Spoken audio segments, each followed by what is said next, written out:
with us today, we've got another agent in our Listing Agent Academy who's doing some amazing things. Truly, he's got a really powerful story, and we were just talking off air about your mental toughness, Javario, and so we're going to get into all of that today. But first off, welcome to the show. We appreciate you being here with us today. Yes, thank you for having me. For sure, for sure. So, for the audience sake, you're right in my market, but tell us what markets you serve mostly, and how long have you been selling real estate? So I've been selling real estate for about 4 years now. I service the Southeast Michigan market. Got it. Okay, cool. So, and then how long have you and I been working together now? Since January of this year. January of this year. Okay.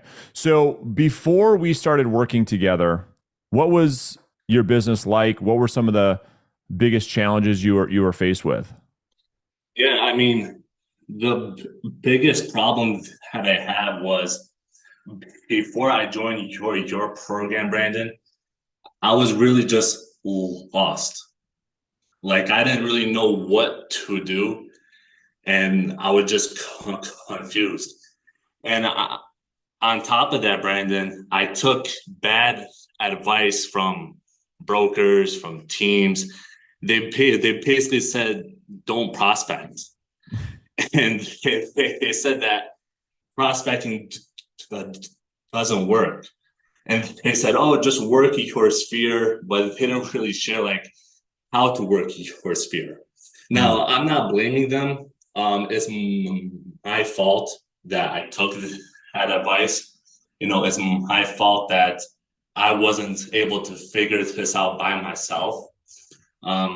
They were just trying to help, but they didn't really know how to help. But if you're going to be inside that leadership position, and you don't know how to help agents, then you shouldn't be inside of that position. Yeah, 100%. And I think you're spot on. I think one of the biggest challenges is that well, just like you said, I mean, great people such as yourself get into the industry not knowing what you don't know, right? And so you end up at a brokerage, good or bad, right or wrong. You end up at a brokerage or a team. And I think they, to your point, they have good intentions. The intentions are like, we want you to succeed because if you succeed, we succeed.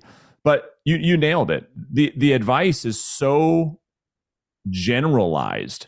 It's like, well, just work your sphere of influence. I think where agents are getting hurt is what you said is when you have people who have not themselves succeeded in the business of selling real estate, giving advice that actually harms real estate agents, like prospecting doesn't work. I mean, that should be, in my opinion, and this is a different topic, but in my opinion, that should cause for someone to that should be like a malpractice lawsuit. Like that is dangerous advice because to tell a salesperson, listen, don't look for new clients is ridiculous. So for your first 3 years, you were given this advice like, hey, do not proactively go out there and search for new business. Just work your sphere of influence and wait for business to find you. Is that right? Yeah, just work your sphere and just take their buyer leads and just work their buyer leads. Got it. So what is that? So from a production standpoint, before we started working together for the first couple of years, what did that look like for you? What kind of income were you generating? What kind of production were you doing? So I mean, just last year, Brandon, I made 14,000 last year. $14,000 total last year. Yes, that's gross. Wow. Wow. And that's, and I know you and I have talked about it quite a bit. I mean, nobody can live off that. Like you just can't live off that. Right. So let's kind of fast forward. And this is why this story, Javario, is so powerful because that's where you came from, right? First 3 years, struggling in the business, getting probably some bad advice, probably on the verge of having to get out of the business. Would that be a fair thing to say? Yeah, yeah. Actually, I was very close to just going out of business. Let's just say what it is. And I kept pushing because if I leave the business, then that means I'm not able to achieve what I wanted to achieve. And to me, that's bigger than the pain that I was feeling. So I kept pushing Yeah, it's through. amazing. So why don't we fast forward to like right now? Why don't you give the audience a snapshot of like what's been happening in your business over the last couple of months? Maybe, we're shooting this in the beginning of September. If you want to kind of work our way from like August and in the last couple of months, what does the business look like today in terms of results? Yeah, so this year I've had my best year yet.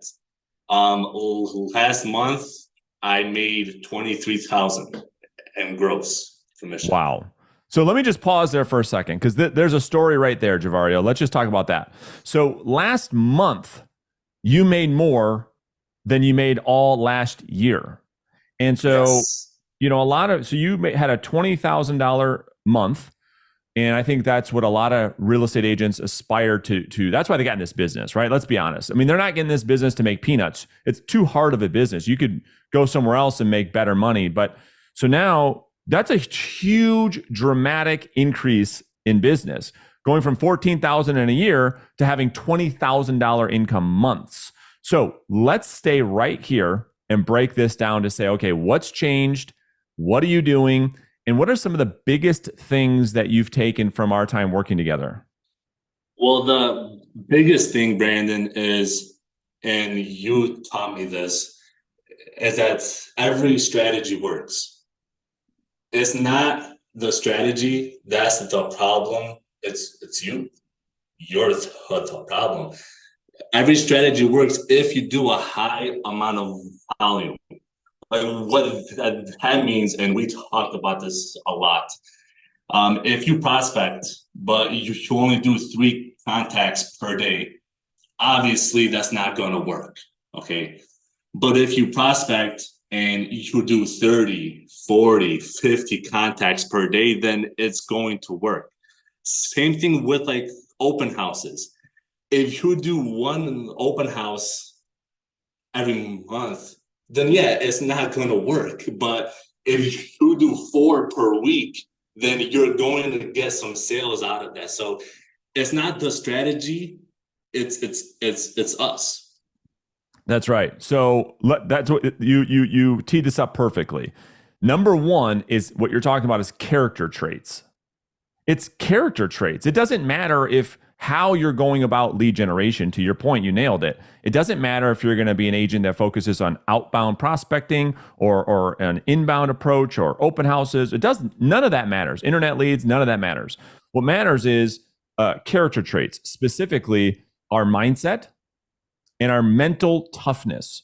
So before we talk about like what you're doing specifically and breaking down some of the skills, talk to us about how you've been able to push through from a mindset perspective, because I think for most, this is probably the hardest and the most important thing to get right.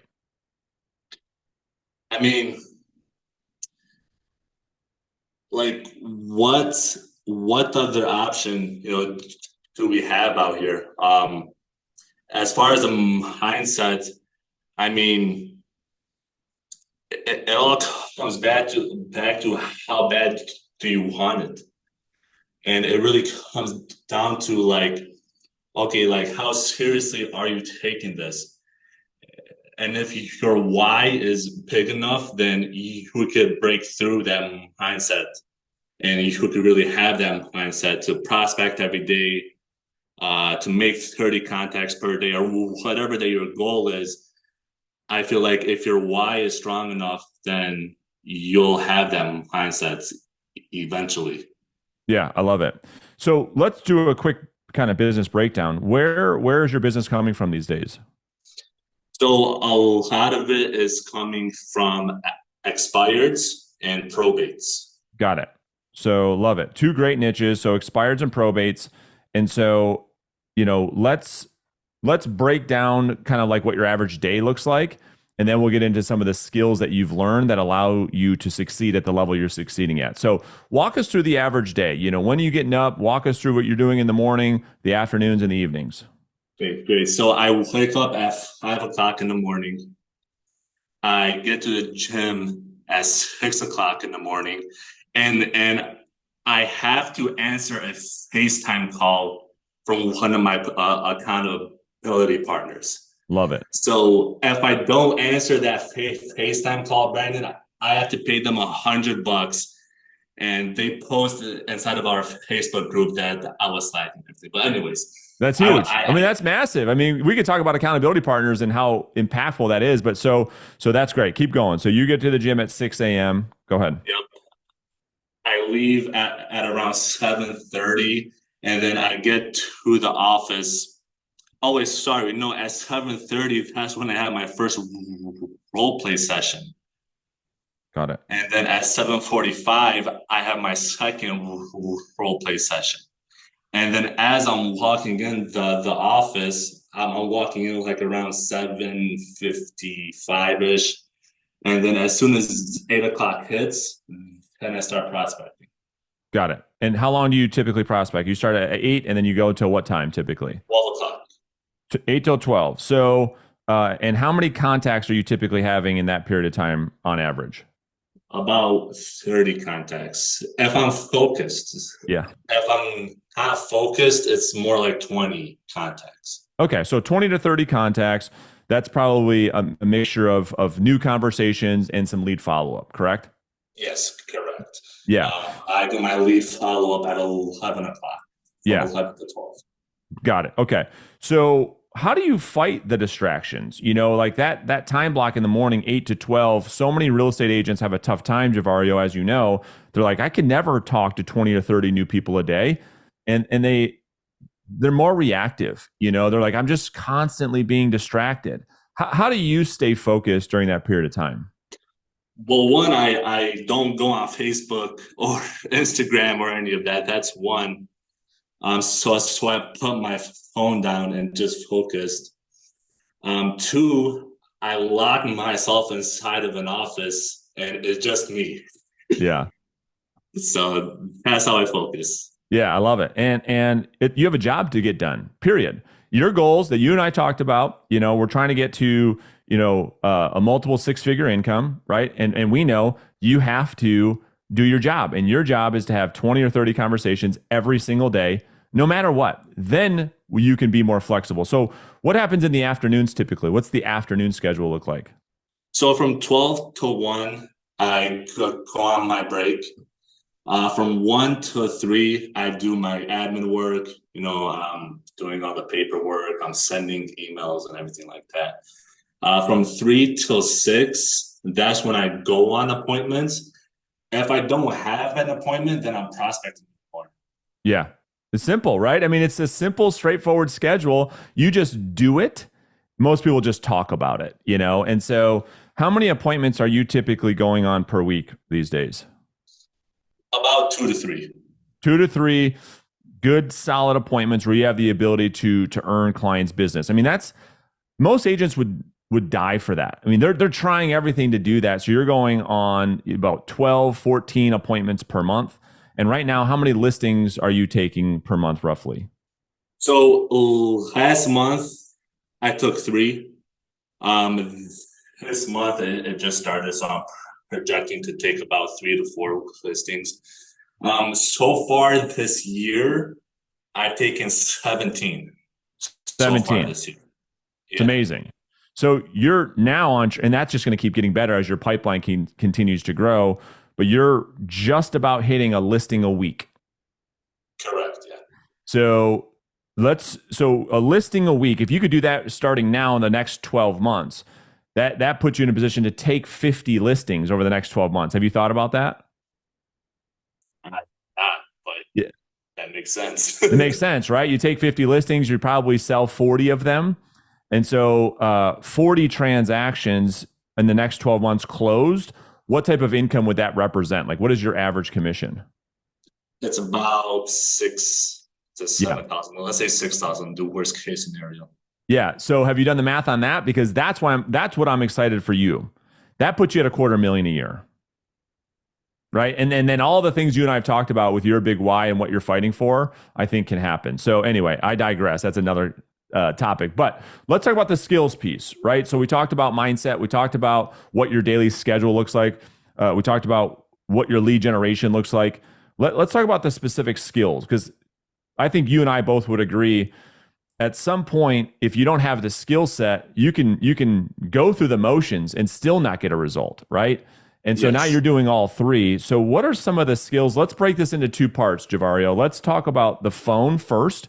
What are some really good tactical skills that you've learned in our working together, and that allow you to either generate a lead or set an appointment? Are there some specific things that you find on the phone skill wise that really help you? The main thing, Brandon, is you want to give the prospect the illusion of control. Back then I was using, hard sales, old school sales, and yeah, I would get some results, but not that many. Once I switched over to reverse selling and we give the prospect the illusion of control, then my conversion ratio had just shot up after that.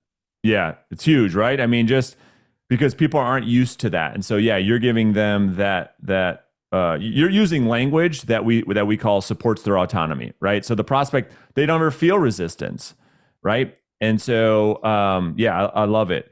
Would it make sense to share maybe a script that you use that allows you to set appointments, like your favorite go-to script, and what that sounds like, just so the audience can see, okay, what are you saying to set all these appointments? Give us your go-to script that you like to use. Yeah, so I use this on like all of my phone calls. So it goes like this: ring, ring.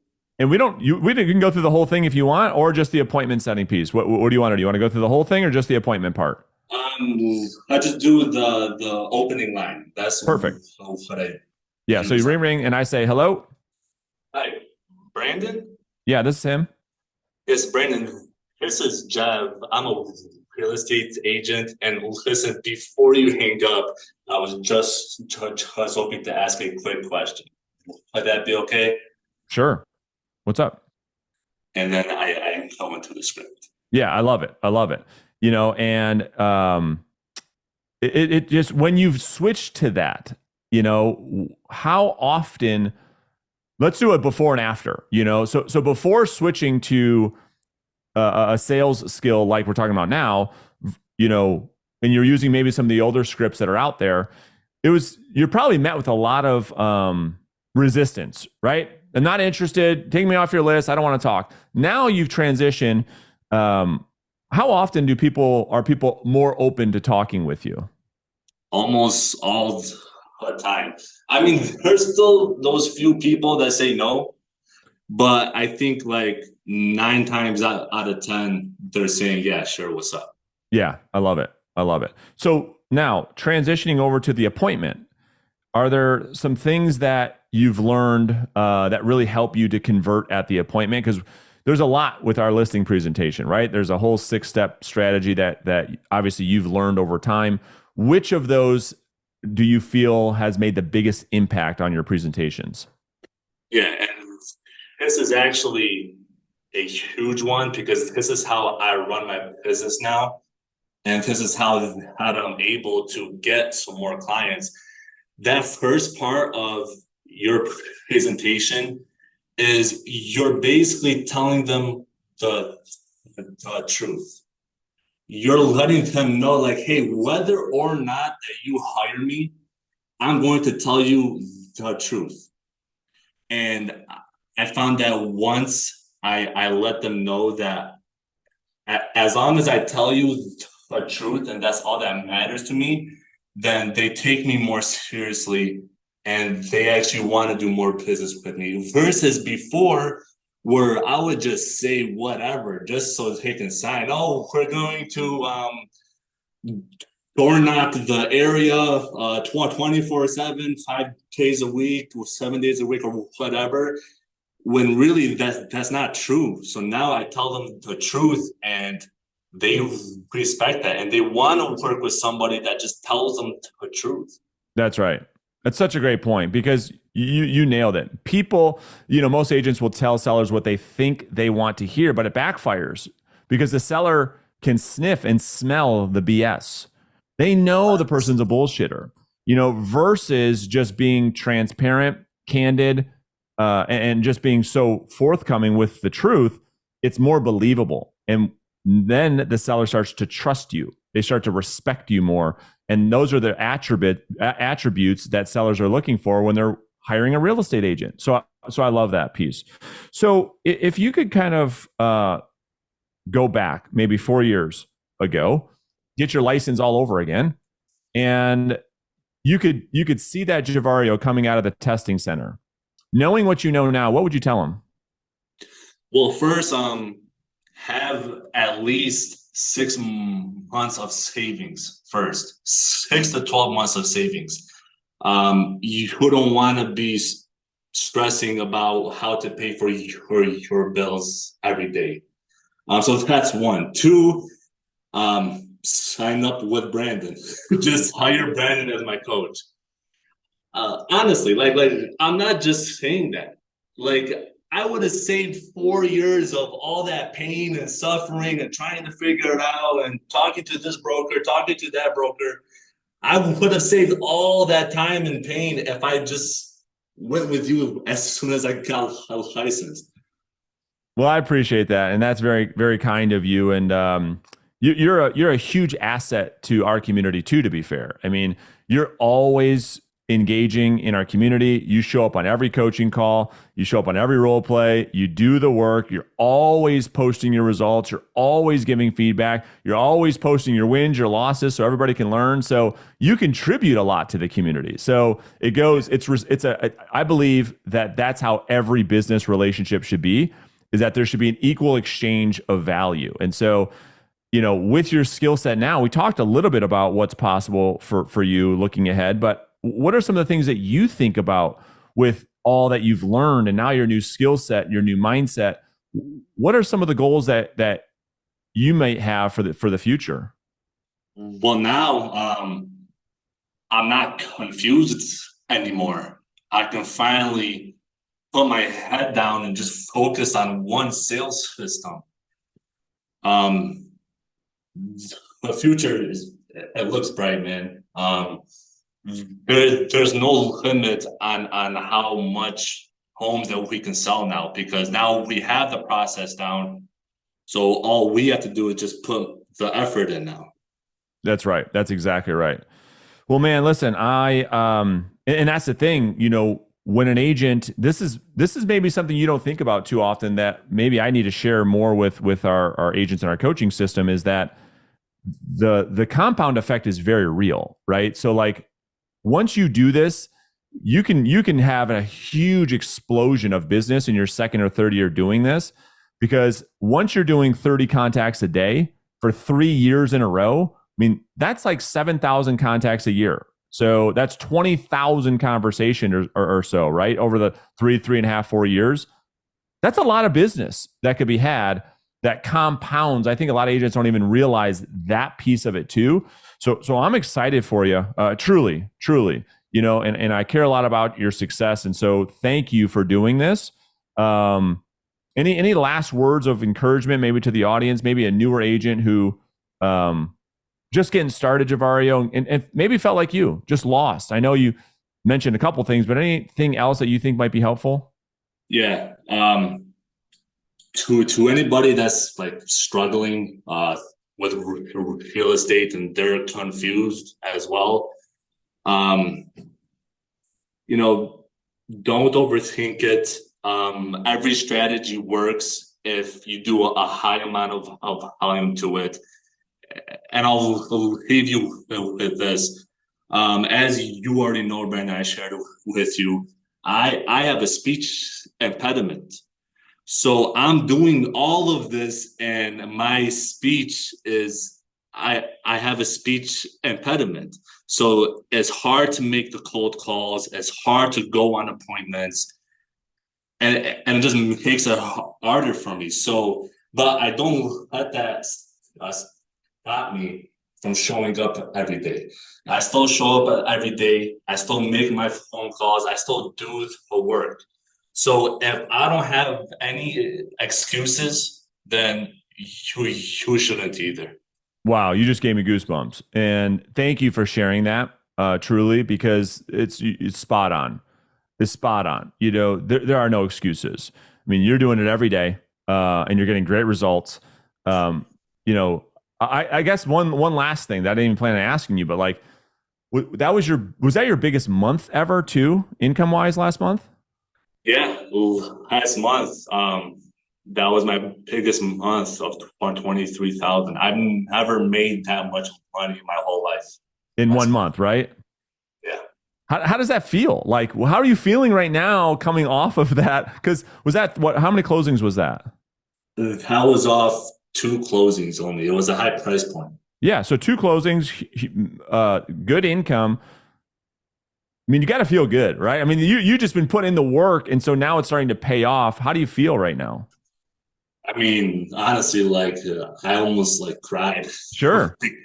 because this whole time I've just been lost, and this whole time I've been struggling to pay for the bills. Well, last year I made 14 grand. Wow. So we went from 14,000 to making 23 last month, and I'm on track to finishing off this year between 70 to 75,000. So we went from 14,000 to 75,000 in a matter of 1 year. So it changed my life, honestly. It's incredible, dude. I know it is. It's amazing. That's why 2024 is going to be great for you because of everything we're talking about, but also the market interest rates will come back down. It's going to be a massive year for you because of all the things you put in this year. So anyway, I Yeah, appreciate you very much. Thank you for doing this. And I'm sure we'll talk with you soon. All right. yeah, for sure. Thank you for having me. My pleasure. See you, Javario.